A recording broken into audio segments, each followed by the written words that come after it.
साथियों, आज हम देखेंगे सबकॉन्शियस माइंड महत्वपूर्ण क्यों है।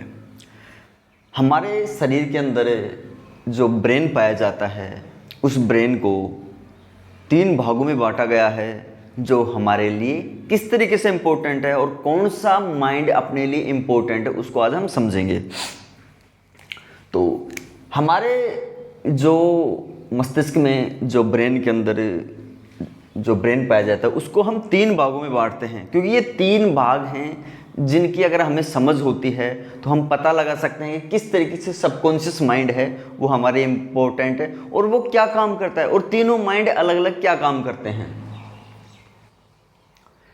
हम मान सकते हैं कि हमारा जो माइंड है जो भी सबसे पहले सूचनाओं को देखता है, इकट्ठी करता है तथा अपने अंदर रिसीव करता है, उसका नाम है कॉन्शियस माइंड। तो इसको हम 3 पार्ट में लेंगे। पहला कॉन्शियस,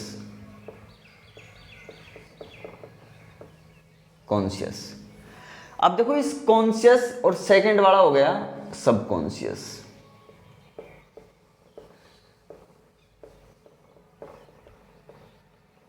और थर्ड हो गया अनकॉन्शियस।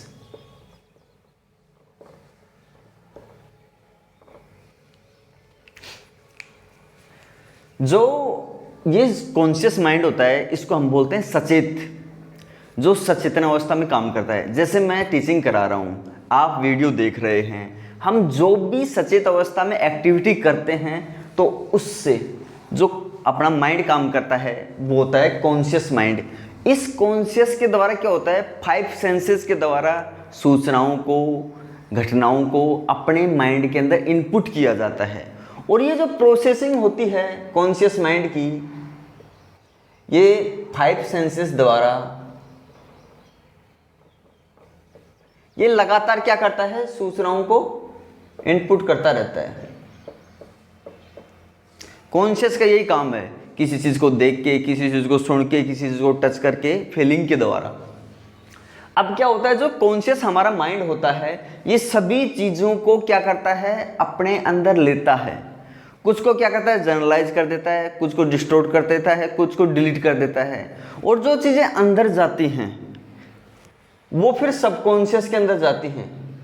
यहाँ एक जाली लगी होती है कॉन्शियस के अंदर जो फिल्टर हो जाता है, जिस चीज को हम बार बार देखते हैं, बार बार समझते हैं, यूज करते हैं, तो उसके पैटर्न हमारे माइंड में बनने लगते हैं और वो हमारे कॉन्शियस के अंदर चल जाता है। मतलब जो सूचनाओं का जो मजबूत रूप होता है, जिसका बार बार प्रयास किया गया है, जो चीज़ हमारे माइंड के अंदर प्रिंटिंग हो चुकी है, जिनकी अच्छी इमेज बन चुकी है, जिसका अच्छा विजुअलाइजेशन बन चुका है, वो हमारे सबकॉन्शियस माइंड में चली जाती हैं।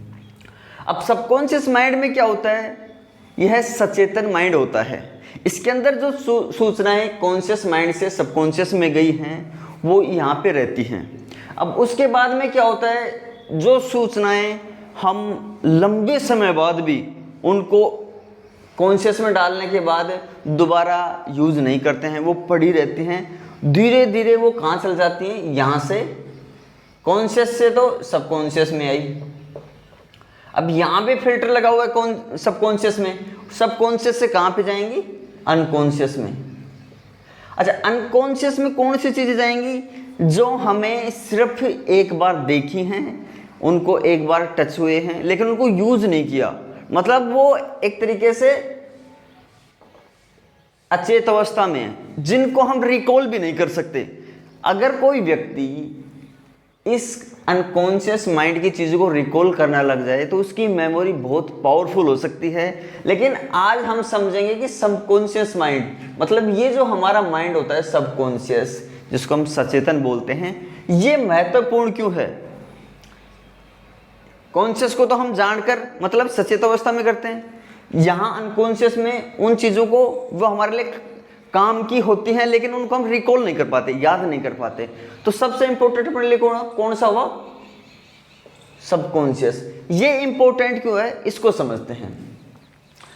आप जो भी एक्टिविटी करते हैं, देखते हैं, जो भी एक्शन लेते हैं, तो उसमें इसका महत्वपूर्ण योगदान होता है। लेकिन इस कॉन्शियस माइंड को, ये जो सबकॉन्शियस माइंड है, ये क्या करता है, गाइड करता है। ये इसको ऑर्डर देता है, ये एक्शन के लिए इसको प्रेरित करता है कि आपको जो एक्शन लेना है वो कैसे लेना है ये। और इस सबकॉन्शियस माइंड के जो पैटर्न होते हैं वो इतने स्ट्रॉन्ग होते हैं कि इसके द्वारा जो एक्शन लिया जाता है वो ही इसके द्वारा किया जाता है। ये इसकी जो कठपुतली होती है कॉन्शियस माइंड की, इसकी जो डोर होती है वो सबकॉन्शियस माइंड के हाथ में होती है।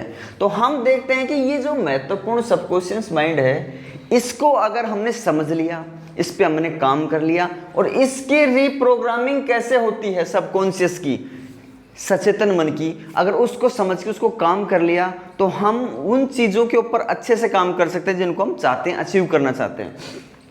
तो सबकॉन्शियस माइंड को समझने के लिए सबसे इंपॉर्टेंट है कि जैसे हम कोई काम कर रहे हैं, अचानक हमारे माइंड के अंदर कोई विचार आने लग जाता है जो बहुत पहले का है, कोई चीज़ें हमारे देखी हुई है, कभी हम गाना गुनगुनाने लगते हैं, कई बार पुराने चीज़ों कई किसी दोस्त को याद करने लग जाते हैं। तो ये क्या होता है, सबकॉन्शियस के संकेत होते हैं। हमें जो ड्रीम आते हैं, जो रात को सपने आते हैं, वो किसके माध्यम से आते हैं, सबकॉन्शियस के माध्यम से आते हैं। अब ये कॉन्शियस सबकॉन्शियस माइंड होता है, इसकी जो पैटर्न होते हैं, जो थॉट प्रोसेसिंग होती है वो और हमारे कॉस्मोस ब्रह्मांड के जो फ्रीक्वेंसी होती है वो मैच करती है।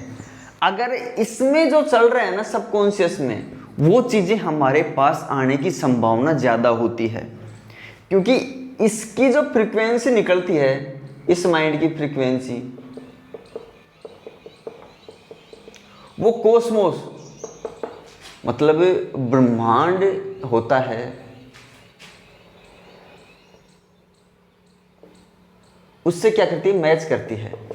अब जो भी चीजें होती हैं वो ब्रह्मांड के अंदर होती हैं, उन चीजों को हम सबकॉन्शियस माइंड के द्वारा क्या कर सकते हैं, आकर्षित कर सकते हैं, जो भी चीज़ हमें चाहिए। लेकिन उस तरीके के हमें थॉट पैदा करने होंगे, उस तरीके के बिलीव हमें पैदा करने होंगे, क्योंकि ये जो माइंड होता है ये हमारे रेगुलर वातावरण से, रेगुलर किस घटनाओं को हम ग्रहण कर रहे हैं, क्योंकि इस कॉन्शियस के माध्यम से जो डालेंगे वो ही तो ये तैयार होगा। और इसको तैयार करने के लिए हमें अपने वातावरण को, हम किस फील्ड में रह रहे हैं, कैसा वातावरण महसूस करें, किन लोगों के साथ बैठ आउट कर रहे हैं, हमारे माइंड की प्रोग्रामिंग 24 आवर्स चलती रहती है। 5 सेंसेस के द्वारा जो चीज़ देखते हैं वो, प्लस उसके बाद में जो अंदर गई हैं उन चीज़ों को हम किस तरीके से याद करते हैं, किन चीज़ों को हम बार बार याद करते हैं, किन फीलिंग्स में हम ज़्यादा रहते हैं। अगर हम गुड फीलिंग में रहते हैं तो हमारे चारों तरफ गुड चीज़ें आने की कॉस्मोस से संभावना रहती है। अगर हम बुरी फीलिंग के अंदर रहते हैं तो उस तरीके की, मतलब जो चीज़ हमारे मन में ज़्यादा चलेगी और ज़्यादा विचार अंदर ही अंदर जो लगातार चलते रहते हैं, बहुत पुराने विचार, हम पुरानी भावनाओं के साथ जुड़े होते हैं जो लंबे समय की, कोई ऐसे हमारे साथ ट्रेजेडी घट गई, कोई हमारे साथ ऐसी कोई भी घटना हो गई जिनको हम आज भी नहीं भुला पा रहे हैं, वो हमारे सबकॉन्शियस माइंड के अंदर पड़ी रहती है, जो बीच बीच हमें याद आती हैं। और जब हम उनको याद करते हैं तो उसी तरीके से हमारा माइंड क्या करता है, उसी तरीके की अफर्मेशन, उसी तरीके की फ्रीक्वेंसी इस ब्रह्मांड को भेजता है, और वो वैसी घटनाएं हमारे चारों ओर घटित होने लगती हैं। अगर आपके पास अच्छी चीज़ें माइंड के अंदर चल रही हैं, अच्छे विचार आ रहे हैं, तो देखना आपके साथ हमेशा अच्छा होगा, और अगर बुरी घटनाएं आपके पास चल रही हैं तो बुरी। तो इस माइंड, सबकॉन्शियस माइंड का यही रोल है कि इसकी प्रोग्रामिंग हम अच्छे से करें, हम ज़्यादा से ज़्यादा अच्छे एनवायरनमेंट में रहें, जिन चीज़ों को हम प्राप्त करना चाहते हैं, जिस गोल को प्राप्त करना चाहते हैं उन्हीं से टच रहें। कहते हैं ना, नेगेटिविटी से दूर रहें। नेगेटिविटी मतलब होता है कि जो चीज़ हमारे काम की नहीं है, मगर मतलब हम उनको क्यों ज़बरदस्ती कॉन्शियसली अपने माइंड में डाल के हम सबकॉन्शियस की रीप्रोग्रामिंग कर रहे हैं, तो उनको छोड़ें, हम उन चीज़ों को हम नेगलेक्ट करें, उनसे दूरी बनाएं। अगर ये चीज़ हमने करना स्टार्ट कर दिया तो हमारा सबकॉन्शियस तैयार हो जाएगा, और जो भी चीज़ हम अपने लिए अट्रैक्ट करना चाहते हैं वो अफर्मेशन द्वारा हमारे पास आएंगी। तो साथियों, इन तीनों माइंड में से कॉन्शियस की अपनी भूमिका होती है, लेकिन इसकी बागडोर किसके हाथ में होती है, सबकॉन्शियस के माइंड में। और जो अनकॉन्शियस होता है, यहाँ पे जो चीज़ें एक बार चली जाती हैं वो हमारे पास रिकॉल नहीं होती। कहते हैं कि जितनी भी हमने आज तक जो चीज़ देखा है, जो हमारे अंदर गई हैं, वो नष्ट नहीं होती, वो इस अनकॉन्शियस माइंड के अंदर चल जाती हैं, लेकिन यहाँ पे जाने के बाद वो रिकॉल नहीं होती हैं। अगर कोई व्यक्ति इसको अगर समझना स्टार्ट कर देता है, इसकी अगर वो काम करना स्टार्ट कर देता है, तो उसकी मेमोरी अलग तरीके की हो सकती है, जिसके ऊपर रिसर्च चल रहे हैं अलग अलग। तो साथियों, ये वीडियो अगर आपके नॉलेज में वैल्यू ऐड करता है तो इस चैनल को लाइक करें और वीडियो को ज़्यादा से ज़्यादा शेयर करें और सब्सक्राइब करें।